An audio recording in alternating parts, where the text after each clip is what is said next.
Experts are sounding the alarm over the House-passed PRO Act and now urging senators to stop the bill in its tracks. One America's John Hines spoke to the head of the National Right to Work Committee and has more from Washington. I wanted to ask you about something called the PRO Act, Protecting the Right to Organize Act, and I believe that this has been approved by the House of Representatives at this point. But this poses some risks, or I guess some dangers, to essentially right-to-work laws throughout the country. What's going on? But what we have here with the PRO Act is the United States Congress, at least the House of Representatives at this point, saying that they want to repeal all 27 right-to-work laws, which are very simple laws. It simply says you can join a union, you can participate in a union. In fact, you could give your entire paycheck to a labor union, but in the 27 right-to-work states, you can't be compelled to pay fees or dues to the union to get or keep a job. Sounds pretty simple, sounds pretty favorable, but this Congress and Nancy Pelosi and her caucus want to do away with those 27 right-to-work laws across the country and reimpose federal authorization for forced dues in those states. Why is it important for some American states to retain right-to-work laws? Well, first of all, it's a basic right. It's a basic issue of individual freedom. I mean, a right-to-work law says you can participate in a union. You don't have to participate in a union. It gives you the choice, the worker, the choice to choose whether or not to join a union. Why union officials oppose it is because it's a good business model, John. They get to compel someone to pay them money for the privilege of working. So in the 23 states that don't have right-to-work laws, the simple matter that you don't tender dues or fees to a private organization means you get fired. That's a neat business model. Any businessman would like to have that.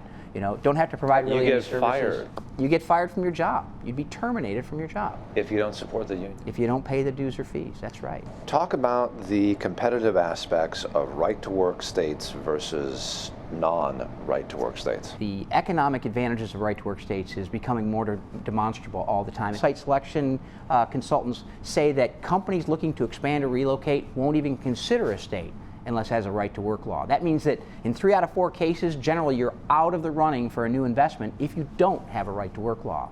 Those are real economic impacts. But when you adjust for cost of living, what we do know is that workers in right-to-work states have up to $4,500 more to spend in disposable income.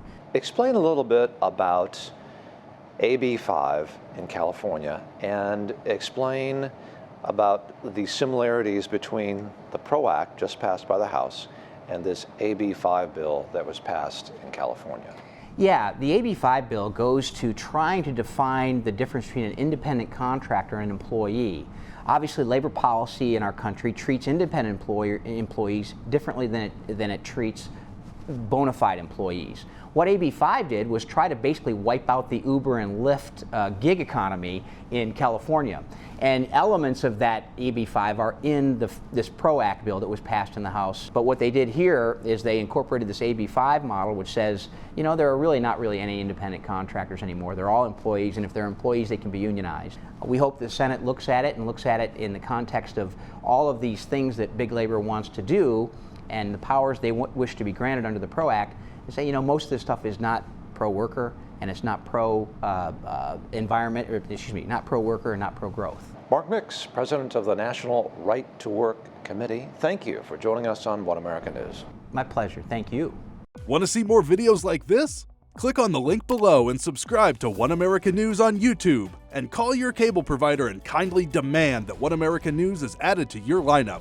Call and subscribe today.